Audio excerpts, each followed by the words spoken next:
Hey, Johnny. Hello. This is so fun. This feels just like for everyone who doesn't know, there's like no we don't even see like the participants. So it's just like we get to Zoom and catch up. Yeah. Just So yeah, having a I, catch up. So yeah, how you yeah. doing? I'm pretty good. I am on the last week of my tour, which is this is a very nice way to end it, talking to you both and like and getting to share a talk instead of just like talking about my book. I get to talk about your book. How are you both? How's the tour been going? Yeah, we're entering week 2 of our book tour, so we are sort of at the beginning of book touring, and it's been going great. We've had a lot of really fun conversations, and uh, yeah, it's interesting how you kind of get to know your own book when you try to sell it. Like Yeah. uh, you're like, oh, this is what, like, because it's kind of your first time really dealing with readers that are not your editor or your editing team. So the questions that they ask, they're like, oh, this is what you're hearing in this book. I had no idea that that's what you would find. So yeah. Are you finding that your answers are like crystallizing already in terms of like how you talk about the book? Yeah, that's always a thing on book tours. You start to get like your stock answers just because you Yeah. find a way to word it. Although I feel like the magic of the sort of the beauty of talking to different people is usually they'll ask a question that you haven't been asked before, and you kind of your brain goes to find the stock answer and it doesn't, and then you have this great moment of like, oh, I have to think about this one. Okay.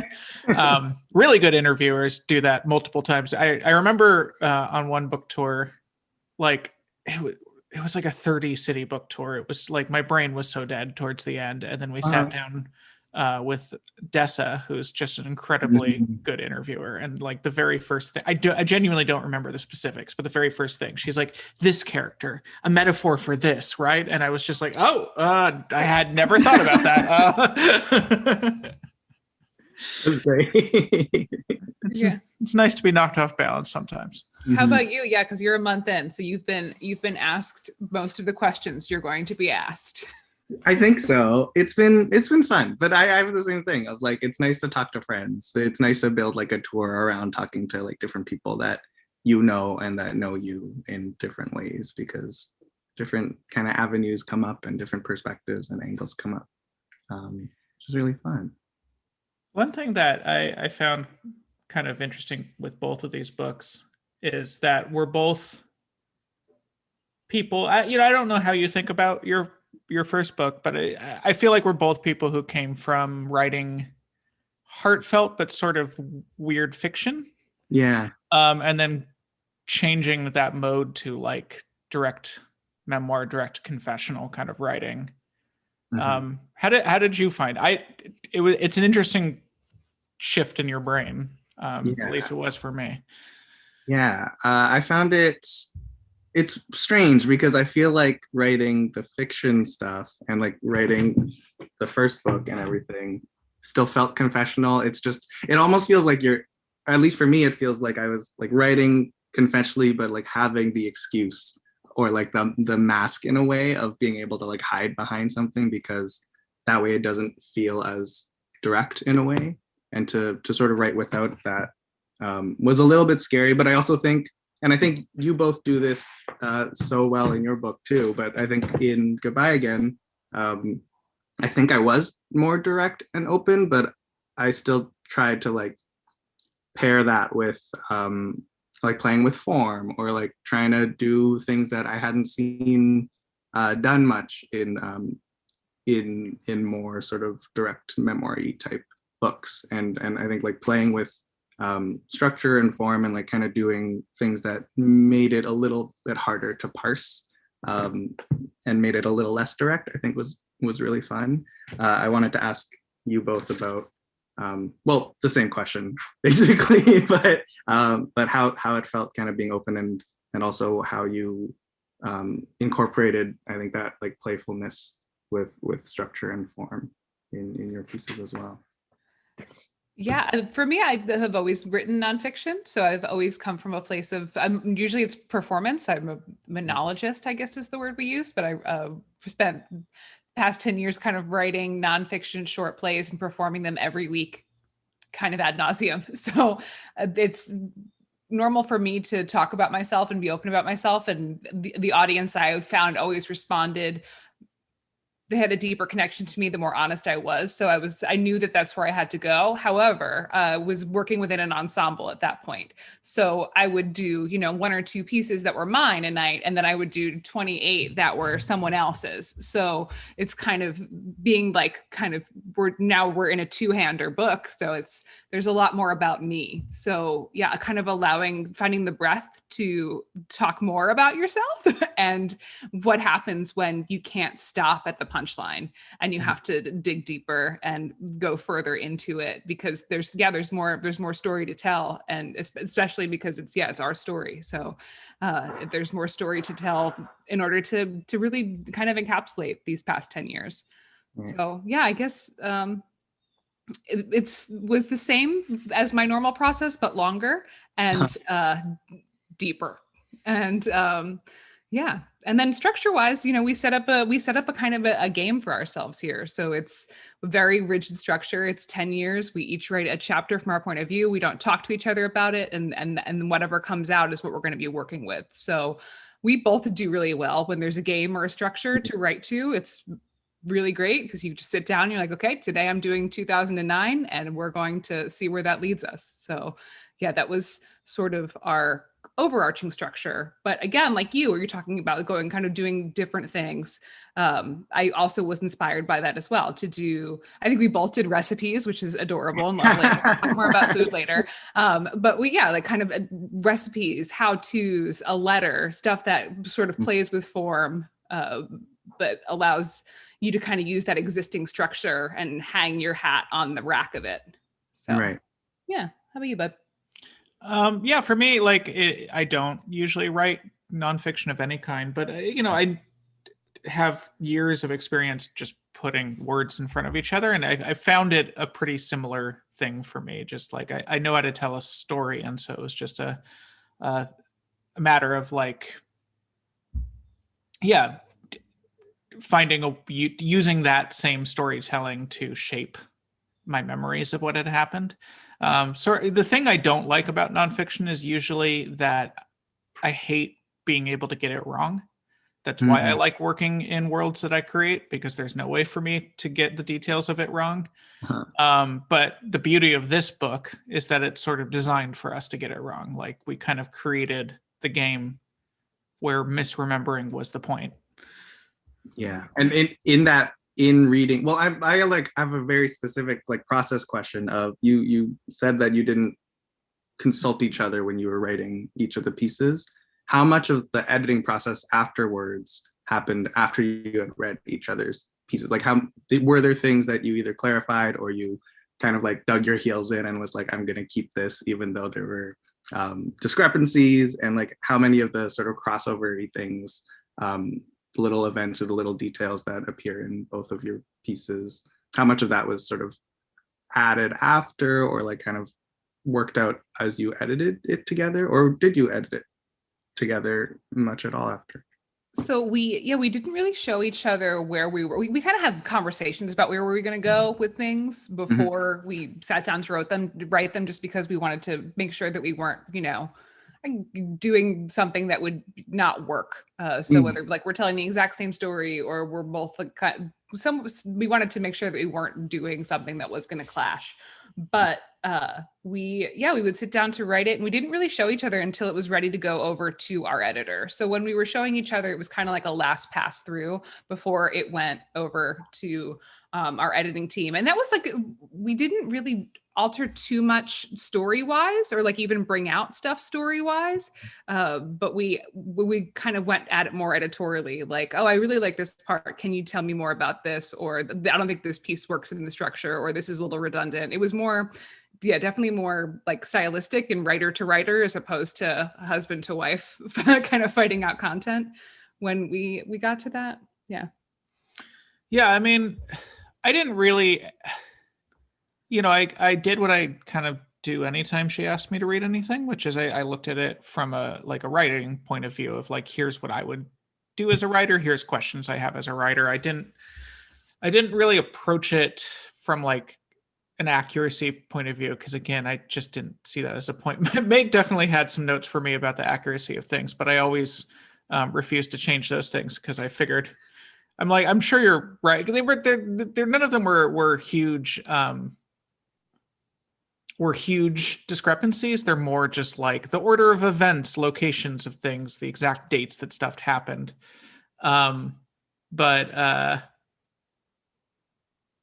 yeah, to me, the point wasn't, the point was to get those things wrong. So I'm like, I'm sure you remember that correctly, but also I'm not going to correct it in the thing. So what did you get wrong in your book? Now that your family and has read it and your friends have read it. Yeah. What did I get wrong in my book? Yeah, I feel like there are still things I haven't talked to my parents specifically about. Like I feel like I've mentioned them a bunch, and like what was really interesting was learning that like sometimes the fact might have been right, but like my interpretation of it wasn't universal. That like I think I tried to like write in terms of like, here's how I interpret this thing.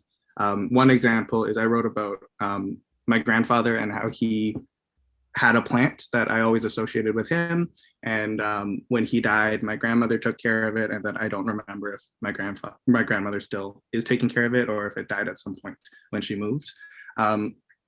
And I had always associated that plant with my grandfather. But in the essay, I write that my grandfather had gotten this plant on the day of my mom's graduation for her PhD. And so for me, this essay was always about my grandfather, this plant I associated with him. And then I was doing a book talk with Minjin Lee, and she was like, so this plant is actually about like your mom. And I had that moment of like, oh, the fact that someone else is reading it now is changing what I thought I knew about like my own life or like my own memories.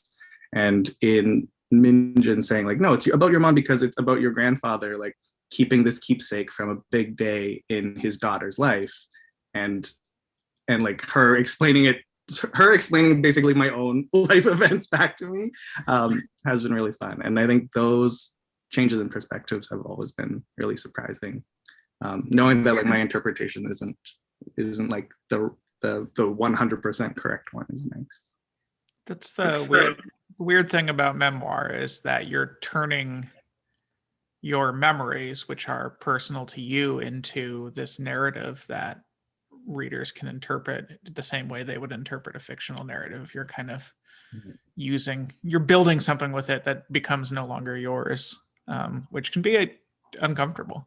Yeah, and the people become characters. Like for me, reading your book, your parents are characters. Your parents are framing you, and you can see so much about their relationship to you by the stories you tell about them, about the various points in your life when you decide to tell stories about them. So yeah, I've never met your parents, would love to. I'm sure they're lovely. I would love to go to a restaurant with them based on this reading. I feel like I would have the best 4.5 hours of my life at a restaurant with family. But yeah, they are, they become characters to me, even though to you, they're not characters. They're your parents. So it is kind of this interesting transformation of the people in our life become character.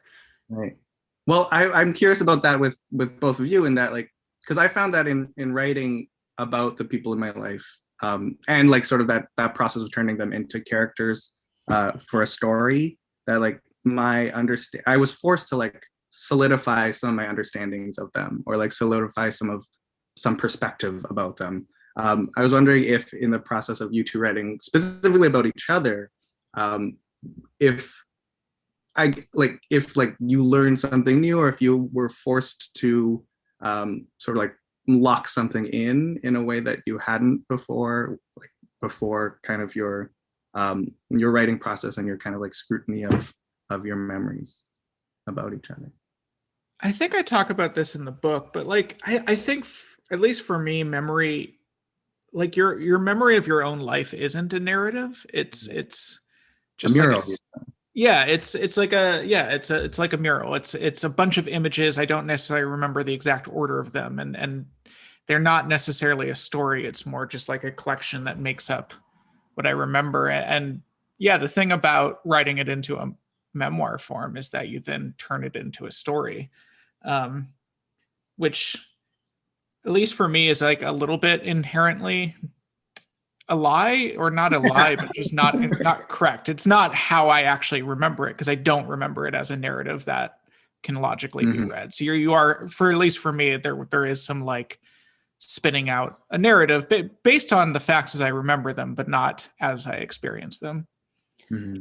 For me, I had that with myself, because we changed so much over the course of 10 years. And I look at my 2009 self and I realized, when I was writing my 2009 self, is that I was writing the character of me at the time, kind of really like trying to show how different I was then to how I am now. Like, what was I dressing, the music I was listening to, like what a normal day was for me, like then that sort of stuff was that is me kind of creating the character of myself from that time, which is the interesting part about writing, because we wrote these in 2019. This wasn't something that we had, been saving up over the course of these 10 years. So a lot of it was digging into retrospective. And so I look at myself in 2009, and then I also look at Joseph then, and because he's so different, and you don't really realize when you're living a life with someone how much they're changing. But when you go back to kind of examine your relationship from then, there really is becomes a characterization.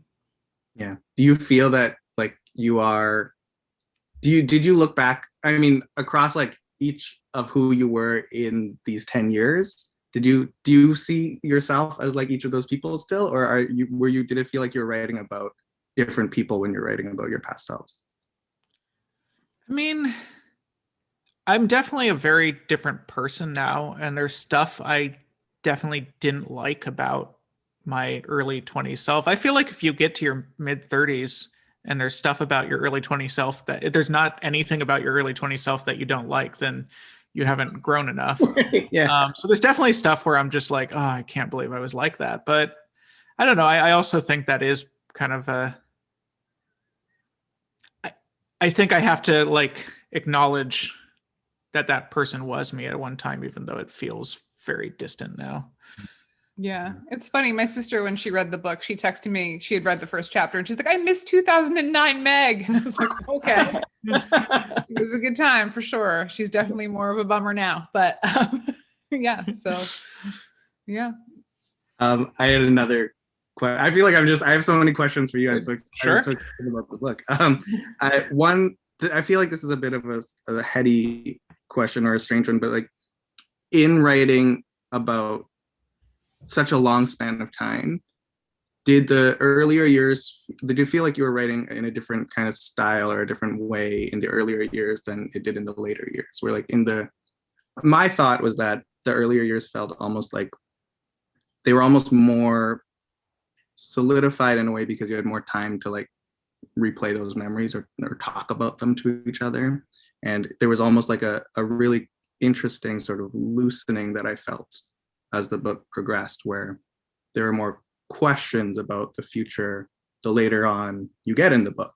Whereas in the beginning, it felt like you were recounting something that felt more solid. Was that an intentional kind of feeling? Was that something that kind of came out as you were working on it, or am I totally wrong in that? I don't think it was intentional, but I'm glad that it's there, because that's, it's kind of the hope of a book that progresses throughout time. And the kind of the same thing with your book, as the way you have your sections divided up, that was, structurally there, was to sort of, we start with young, like beginning you, and then we get to future you, hopefully, again. So right. Yeah, I guess I'll spin the question right back at you and think about like, did you have specific rules for how you were crafting the sort of timeline of this book? What was your, like, I don't know, I guess any sort of rules? Well, yeah. So I mean, like we went into our book with this very specific structure, kind of right off the top. And if I remember in your book, you talk about like a lot of this started as just kind of writing stuff in between other things you were writing. How did you kind of discover, this is actually also one of the viewers asked a similar question, so thank you, Gabby. But like, how did you find the structure? Kind of like, it's harder, at least in my head, to write first and then find structure second, but that's also just the way my brain works. So how did that work for you?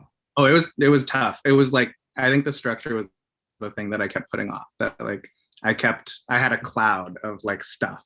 And as I kept working on it, and as I kept looking at the pieces, I started to see like the relations between them, but I didn't have a structure. I was sort of just like, oh, this piece sort of is related to this piece, is sort of related to this piece, but they still exist in like a cloud without sequence or without kind of placement. And then I think as I kept going, well, I think the deadline and kind of the anxiety of like having a deadline forced it to crystallize a little more. But I think I think that generally my aligning process was that the first half was more about questions and things that I didn't know about and things that I was struggling with.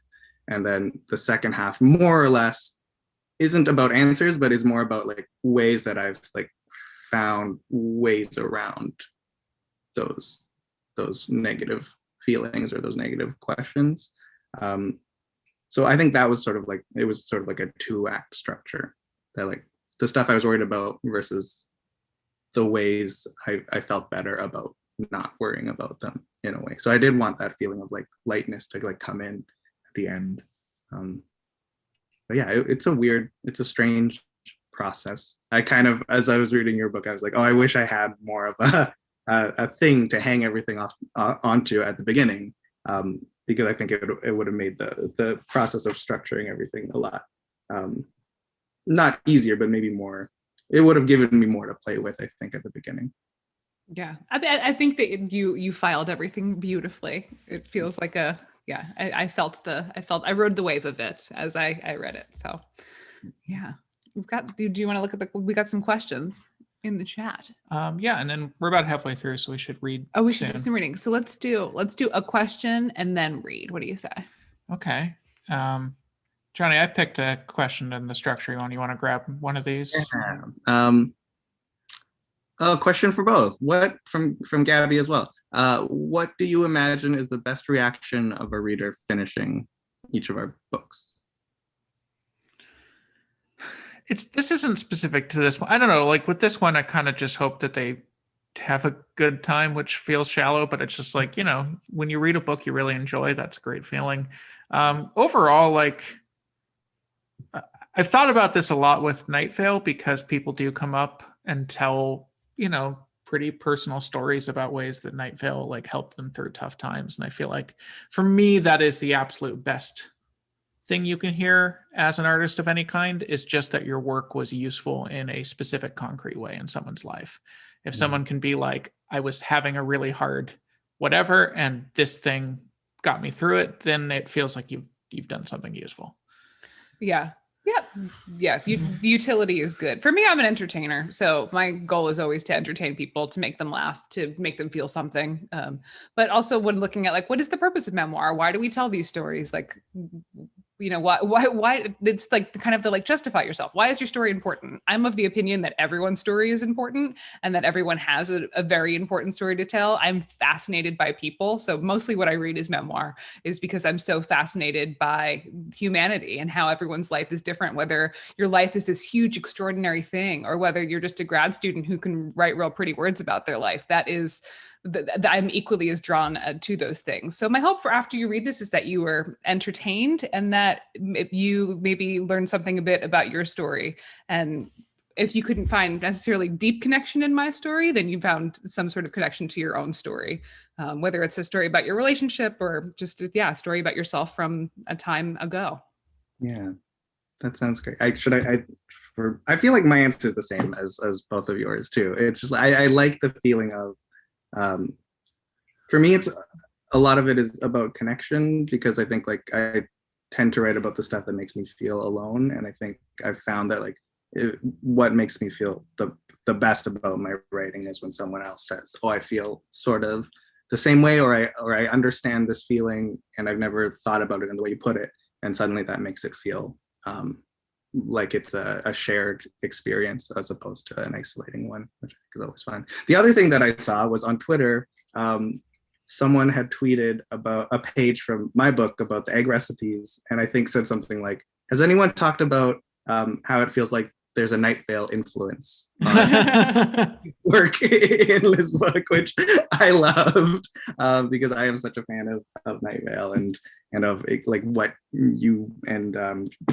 Jeffrey do with it. And so I think like there's that was really cool to like for someone to read kind of like the various influences that I wanted to pull from and kind of put in the writing of it. Thank you so much. I feel no real ownership over just like using weirdness in language. I definitely did not invent that, but I'm glad that you like that connection. Yeah, I mean that I love the egg piece as well. I think it does kind of have that thing, the sort of Night Vale thing where it's like we take something that is commonplace or normal, and then we put a bunch of stuff into it that makes you see it a completely different way. Make something that is as ordinary as an egg cooked to something that is extraordinary as this like big blowout of like this sort of identity of yourself and relationship to your parents and relationship to your father and how you learn so much from an egg recipe. It really is, making the kind of the mundane and simple something that is extraordinary. Yeah. I actually was coming in with this question, and since we're talking about the egg chapter, because both you and Meg, you have moments where you have recipes that are really stories or I guess like personal revelations. And I'm just curious about with both of you what your thoughts are on the relationship. Yeah, showing eggs recipes. What your thoughts are on the relationship between recipes and stories? Like what is the relationship? Why do recipes work like stories? And I don't know, there's a question here, but like I'm interested in both of your thoughts on like the relationship between recipes and storytelling. Do you want to go first, Meg, or do you want me to go?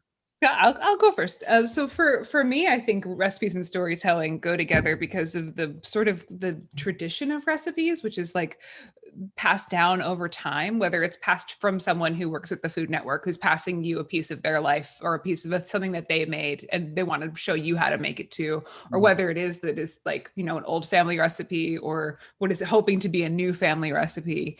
So it is, it's so personal. It's saying this is a thing that I made that I think you could make too, and I think you would like it. And then again, it's also just a fun structure to play around with because it has certain rules, and you're like, well, it's got the this is how section, it's got these are the ingredients section, and then so it's fun structurally, but also I do think recipes are really personal and really vulnerable. Yeah. I agree with that. I think there's like something so interesting about the idea that this is like something that has been passed down. Like it's something that you want to pass to someone else.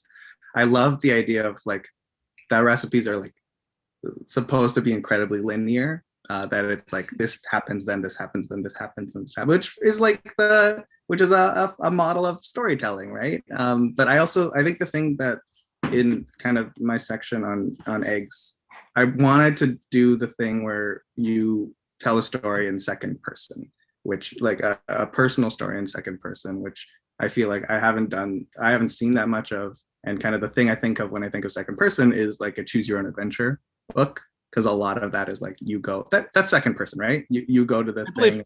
I think so. A lot of them were.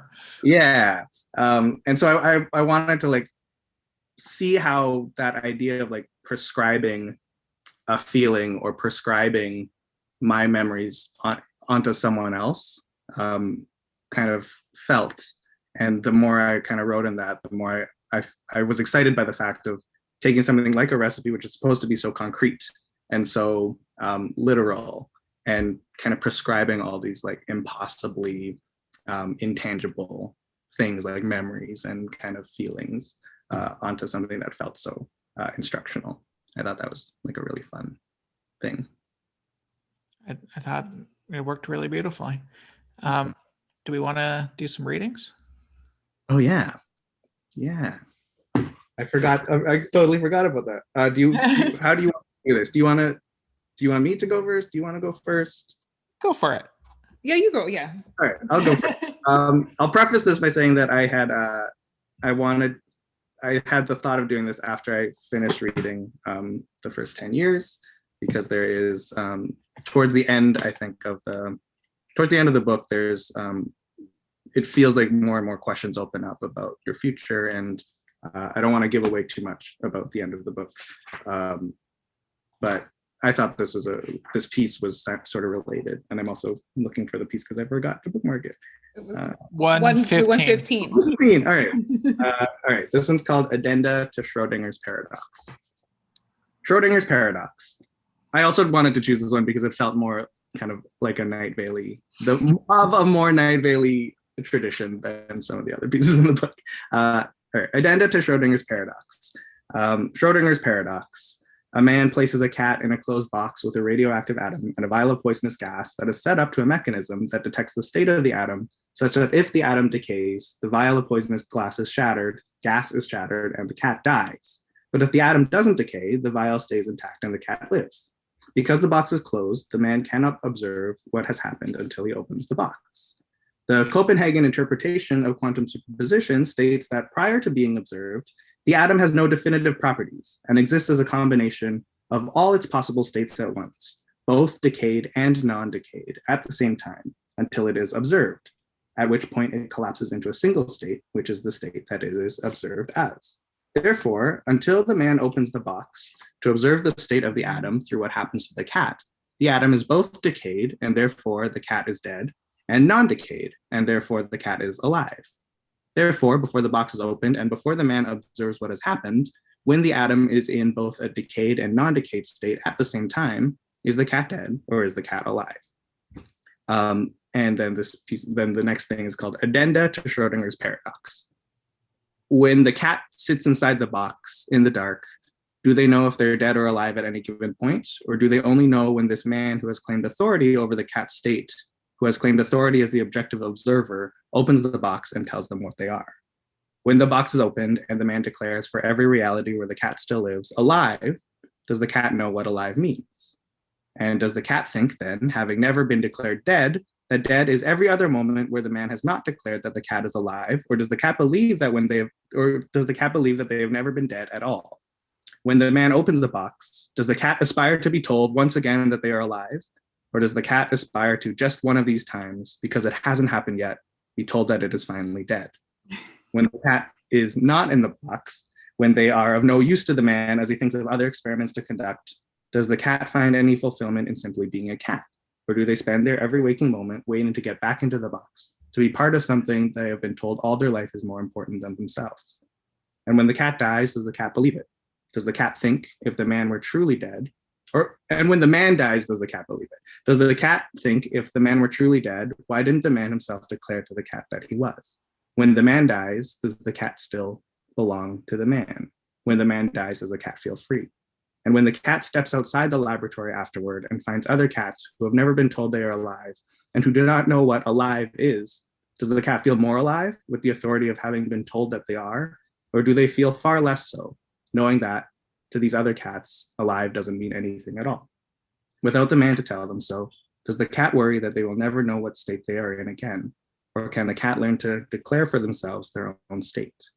When the cat meets another cat who can observe them, can the cat be comfortable with simply knowing they are observed? Or do they constantly feel the urge to scream, "Tell me, am I dead? Am I alive?" And does the other cat answer? Does the other cat know how to? And if the cat has kittens, if the cat should want to have kittens, and if the cat does have kittens, can the cat allow the kittens to simply exist as they are in the state that they are in? Or does the cat hold their kittens a little too tightly for a little too long, whispering into their little kitten ears until it drowns out their own thoughts? You're alive, you're alive, you're alive.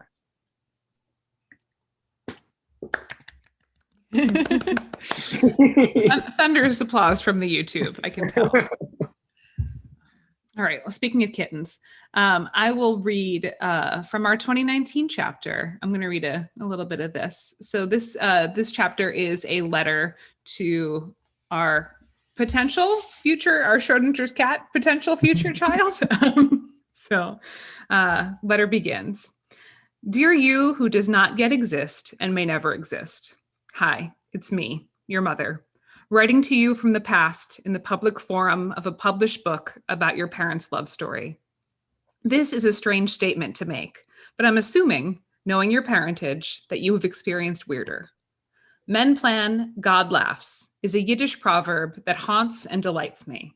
I am not a man. I love to plan, and I don't believe in God, but I do believe in the humor of our universe. It's possible that this letter is all very funny now for reasons I don't know about, and God is laughing his non-existent divine ass off. It could be funny haha, or funny strange, or funny painful, like the way you laugh about something sad and you're not sure why. The wires just got crossed. Comedy and tragedy are the closest of partners. They share the same toothbrush. Let me start with some context about the world as we knew it in 2019. Our country was in the first and hopefully only presidential term of a fascist dictator. Our planet was rapidly deteriorating from the effects of unregulated climate change. People were dying and going bankrupt at the hands of our corrupt and broken healthcare system. And 2,000 people have more money than the rest of the world combined. And yet, your parents decided to bring you into this world. Maybe you hate us bitterly for making that choice. And for that, I am sorry. But a world like the one I am describing survives on hope. And you, my child, are that hope. Hope that you will help make the world a better place. We wagered that you would be one of the good ones to take up your spade and do the work of making this world a more just place. That's a lot of pressure, I know. But wait, there's more. You, if you exist, were very closely planned, debated, and painstakingly decided upon. I hope you find comfort in this fact. We really thought about whether you would be a good addition to the world and our family. And while we are not sure at the time of this writing, we decided that you are worth the risk. We were not even all the way sure it was we decided that you were worth the risk. So not only did we create you as a hope to save our world, we were not even all the way sure it was a good idea. Take a deep breath. We love you. Here's how we came to the agreement to have you. Your father and I have always said we wanted kids, but when it came time to make it happen, we kept pushing the timeline back. In 2019, we stopped moving the goalpost. Earlier this year, I woke up in the middle of the night with an understanding of a new truth. I was no longer questioning whether or not I would try to have kids. I was going to try. In the middle of the night, in a strange Los Angeles Airbnb, was the moment I finally began firmly standing on the side of trying for children. The switch had flipped. I can't explain why, other than that I was too frustrated with not knowing. I love plans. I need a plan always. I needed to make plans for you. Before you start thanking me for making this huge choice for you, know that my reasoning was entirely selfish. I only get one human experience, and humanity has the wild experience of parenthood on offer.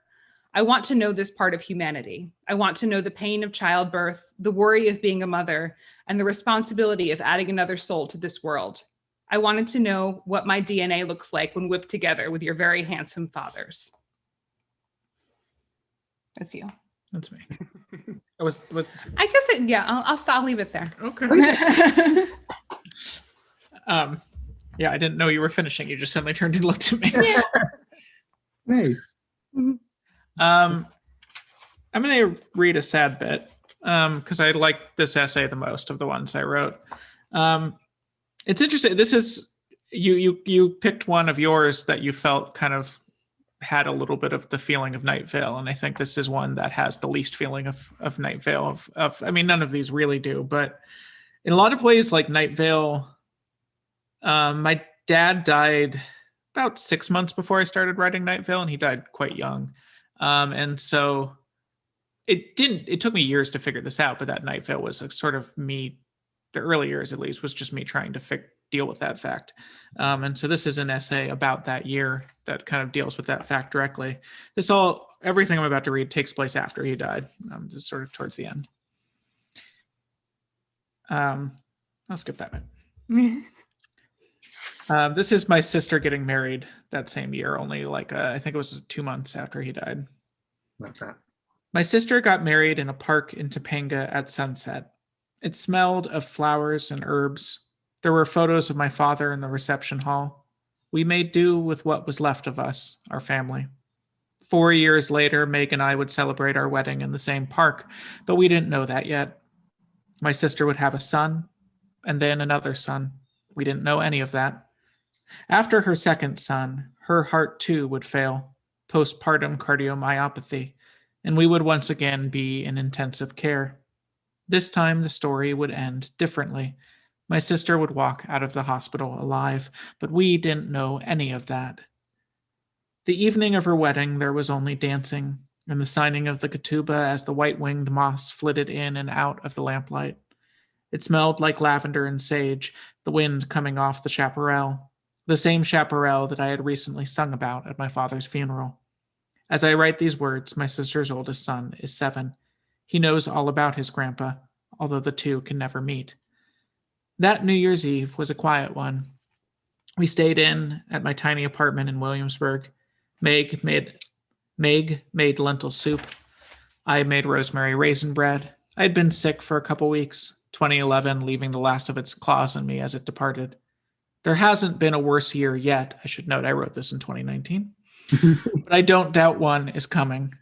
Some year has got to be your worst one. Without the bad years, the good years may not seem so sweet. But I don't want to end this year on New Year's, because that wasn't the important bit. Dates and holidays are arbitrary. Our lives are shaped by darker and wilder stuff. I want to end this year back in July, only a few days after my father died. Meg and I were in my childhood bedroom. I don't know if it was the day of the funeral, or the day before, or the day after. Those days sunk into each other, and I can't separate them easily in my memory. But this moment is clear. We're lying in bed. It's the middle of the day. We're taking a nap, I think, except we're both awake. We're lying on our sides. I could spend the rest of my life with you, I said. That'd be nice, she said. Neither of us said anything more for a while. It was the first time that the possibility of forever was presented to us, just days after the reality of how these things end was brutally demonstrated. We wouldn't get married for another few years, but my assumption from then on was that our relationship was a lifelong one. That moment was when the scope of what we were building together was made clear to me. And I guess that moment, along with many other moments, is the important bit.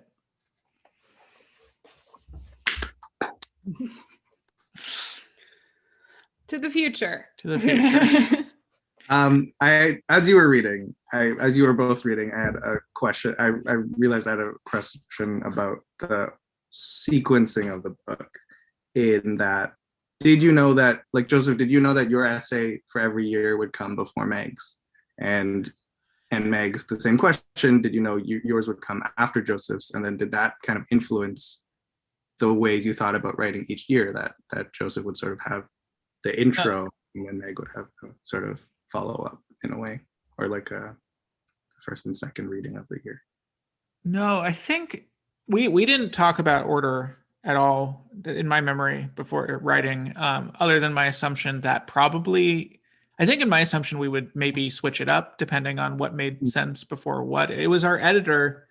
I think she thought my first chapter explained kind of the context of everything pretty well, and so set everything up. And she liked Meg's letter to our unborn child as an ender, and so it just made sense for her to set it up that way. But that all happened after we turned everything in. Yeah, because we did wonder about that. Yeah, it was interesting because then also for the audiobook, I was like, I should read Joseph's stuff and then he should read my stuff. And that last, you said you had that idea, and you never said that to me. I did, and I was like, no way. I think that's a bad idea. And I mean, I do think it's a bad idea. He was right, but there is the sort of interesting sort of like, because he talks first and then I get the last word. So yeah, that was our lovely editor that we share. Shout out to Mary. For those of you out there, these two books, same editor, if you're curious about what that sort of touch looks like on a book. So it was ultimately a Mary call, and I think it was the right call. Yeah, I think that I loved the beginnings and closings, and I loved just like the parallels and the kind of duality of every year. And obviously that's what the book is about, so I don't need to say that I love that. But I also wanted to ask you about audiobook stuff, because you are both very experienced performers and have written things with the intention of them being read.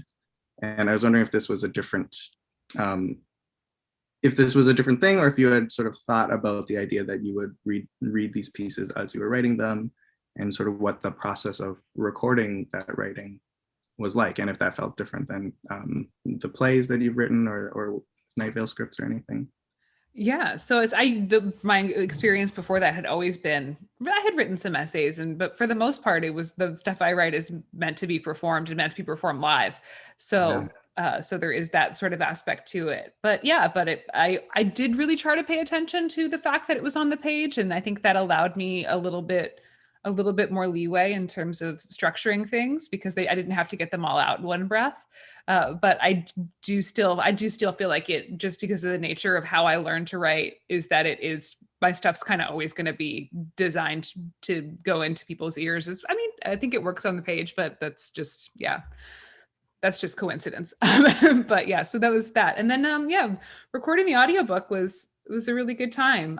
It was interesting because I'm currently 8 months pregnant. When I was recording it, I was like 5.5 months pregnant. So it was my first time recording like that length of stuff when there was like a child in my lungs. So I was out of breath a lot. We had a very patient engineer, but I'm like, I swear I'm a performer, I promise. But I just like could not get through more than a couple sentences without being like, just really, yeah. So it's an interesting experience of being in a different physical state recording it. Yeah, for me, like with Night Vale or anything that's going to be performed, it is really important how it sounds. I'll not just read it out loud a bunch of times. I'll act it. I'll do my best to act it out, so I really can make sure it makes sense when done that way. But with anything, like with any book, I do read it out loud because I find that's helpful for editing, but I don't worry at all about how it sounds in audio. Like it's just, I very much write it for the page. So yeah, I mean, like the audiobook, it wasn't, I've had many years of talking into a microphone, but definitely like, reading this, because it wasn't written to be read, there definitely was stuff that was a little more awkward to wrap my mouth around, just word combinations that I would have cut if it was in.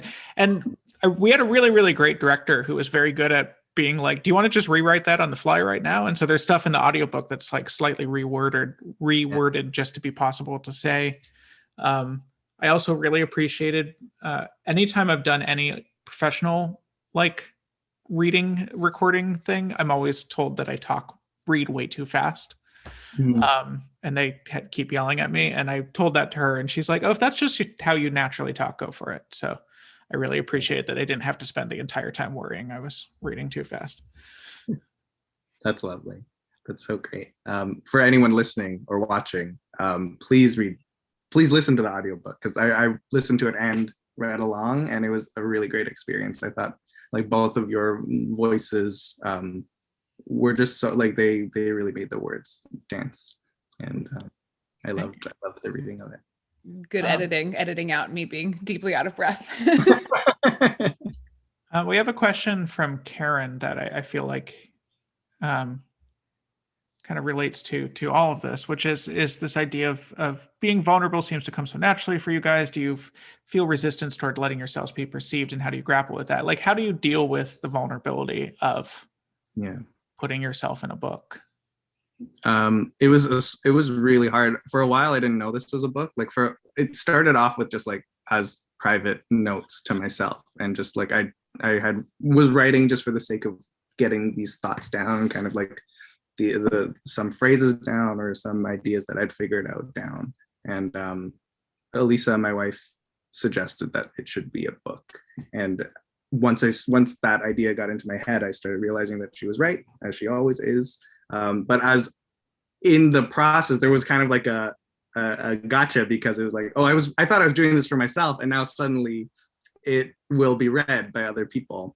And so I think that was very scary. I think my way around it, I feel like I'm a very private person, but I also want to talk very openly about certain things. And so my sort of like bargain that I've made with myself is to try to get the emotional parts and the certain feelings and emotions and kind of the things that contribute to those emotions as honest and as open as possible. But I think I was also very careful to not necessarily include too many like biographical details or like life details, because that stuff for some reason I feel maybe more private about, or maybe more, maybe I have like also the thing of like, well, why would anyone care about like my personal specific details? But I think for me it was the idea of kind of that getting the emotional stuff right first, and making sure that that felt good. And then the other thing too is that like when I write about my parents, for example, I didn't want to like write about them in a way that would make them uncomfortable.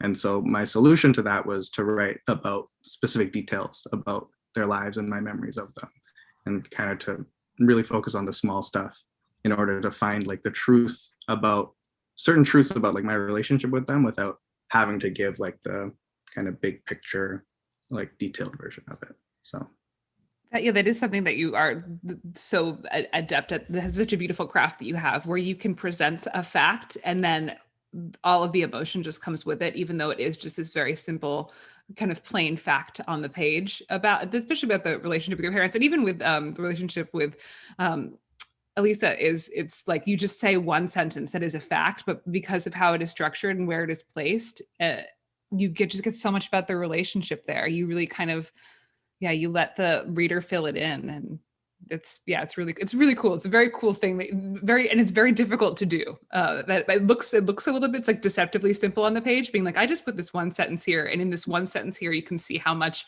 like his mother loves him, and like and the sort of care that he has for his partner. Like it really is, it's a cool thing that you do. So I guess in your sense of being biographically austere, the honesty of emotion does come through, because that's what the room is for. That's, you leave the room for it and it just comes right in. It's beautiful. When I think about vulnerability, I think about the chair exercise, which is a very difficult theater exercise that you need a stage or something like a stage, and you need a chair on that stage. And hopefully you need an audience. I think the audience is sort of part of it. And what the chair exercise is you walk on stage and you stand behind the chair, and then you sit in the chair, and then you get up and stand behind the chair again, and then you walk off. And the key to it is that you're not allowed to perform at any point. You have to just be yourself without performing at all the entire time. And it is incredibly difficult to walk out in front of an audience, do a series of steps, and walk off without performing at least a little bit. And so I haven't done the chair exercise in over 10 years, but I think about that a lot in terms of both like, I've done some performing in front of audiences, and it's really helpful to learn how to be yourself. But the same with this of like writing about myself. It's really helpful to remember to try not to perform, to just be yourself and tell it how you would, and assume that that will be enough. Yeah. For me, the vulnerability is that I have the power of editorializing myself. So if I was just like, oh, I'm an open book, I'll just start talking and see what happens. But no, I meticulously edit these pieces. So it's vulnerable, but it is something that I am still in complete control over. So it's artistry in vulnerability, as opposed to just like someone like being caught recording like a fight at a grocery store. Like that would be something that's deeply vulnerable. Like if you were a fly on the wall in our house when we're fighting about something, that would be something that's vulnerable. But I can write a piece about us fighting that filters it so that it is consumable to you in a way that is not painful to me. I have that question of like sort of self curating, or like figuring out which details to include and which to not, and also like how to arrange that. I think a question I get a lot that I want to ask you guys is, I get a question a lot of like, was writing this book similar to like journaling, or diary entries in some way? And I wanted to sort of ask you about like the difference between if you were to archive kind of like a series of memories or experiences about this decade versus kind of what the book became, kind of what the differences or the similarities between those two acts would be. I mean, for me, I don't journal really at all. Like the closest thing I have to journaling is social media, which is not close at all because I'm very careful about what I put on there. And so, yeah, like for me, this was a completely different thing because I definitely, while I was trying to be honest to myself, I was very much writing for someone else to read it, writing specifically for strangers to read it. And so I was thinking very much about like making it entertaining, finding beautiful passages that people might enjoy, like doing all of the craft stuff. And I don't know how that relates to journaling because it's just not something that is part of what I do. Yeah, I agree. I think for me, journaling is always something that's private. It's a private thought. It's something that before I'm going to express it to another person, I have to move it around and make it interesting. I have to move it around and make it funny. I have to move it around and find some sort of hook for it. Well, it is, sort of a cataloging thing. The discussion of memories over the past 10 years. They are constructed to be funny and sad and weird and touching. And the way that I don't endeavor to do in a journal. In a journal, I just need to, a lot of my journaling is just like, I'm so afraid of this thing. Why do I keep thinking about this? Like it's that sort of stuff. I use it as like a therapeutic tool as opposed to like a memory tool. So it's different in the sense that I'm not just spiraling about something I'm afraid of. Totally. Should we do one more question from the audience? Sure. I feel like that's let's see. What else do we have? I liked the question that Karen asked about you, about love the way you unpack a lot of meaning from small events, things. What have you been thinking about lately? What have I been thinking about lately? Ooh, I don't know. I've been thinking a lot about like what it means to try to create space and sort of boundaries, specifically like during this month of tour, where I thought like in my head I was like, oh, this is not. I think we talked about this right before we like went live, but like I was like, oh, this book tour will be easy. It's just on screen. It's just an hour of my day. I don't have to travel anywhere. I don't have to like pick up my life and go to a bunch of cities. I can just sit in my like home and do this for an hour and then continue about the rest of my life. But as soon as the book tour started and all the talk started, I realized that like my days are gone because of like sort of the anxiety leading up to the talk and then like the emotional burnout of being done with talking to someone for an hour and then having to repeat it over and over again, which is so lovely to talk to people and to talk to you both. But that sort of like emotional exhaustion led me to being like, oh, I need more boundaries and more space, and just having sort of like the courage and the sort of like confidence to just be like, I need to move all my like deadlines off of this month so I could have time to actually do this properly. So that's sort of what I've been thinking about lately. And it's very scary. I'm still not good at advocating for myself. Yeah. What have you both been thinking about lately? We have a kid coming in like a month, so a lot of that. Also, it's like, because we want to clear off time to like take time off when she comes.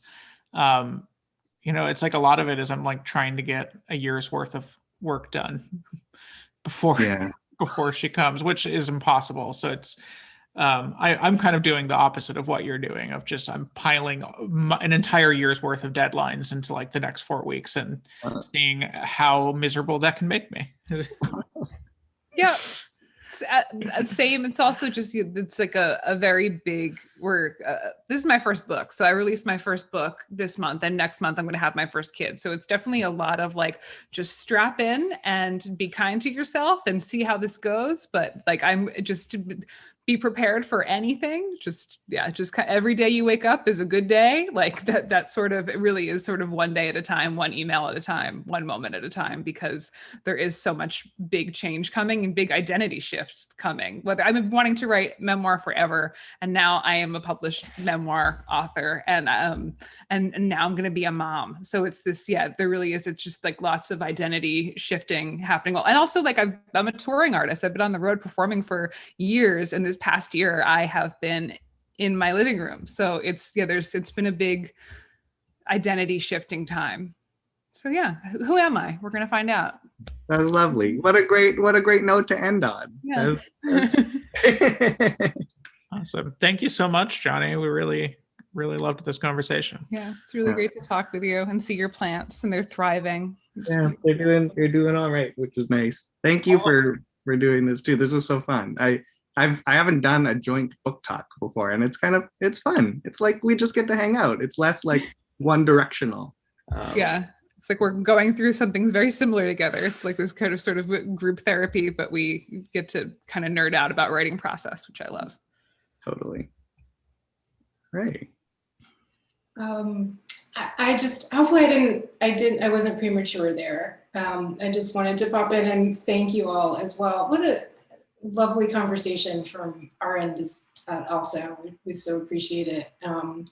Two really lovely, insightful books, and the conversation was just as lovely and insightful.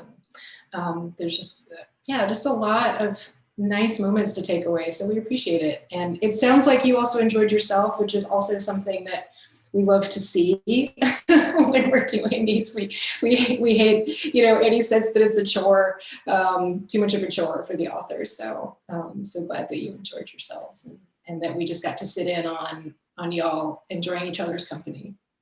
I think that's great. That's the best thing to do. So thank you so much. Just want to thank everyone who's been with us this evening again. Or if you're coming in later and watching the video, thank you for doing that. And remind you to buy these wonderful books, The First 10 Years and Goodbye Again, or to go to Libro.fm and download them so that you can listen to them. That's a really good suggestion as well.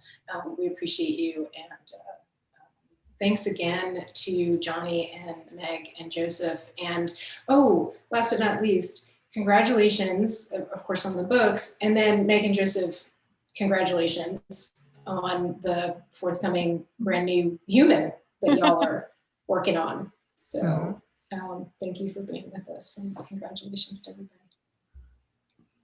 Good night, everyone. Please stay safe and well. Thanks.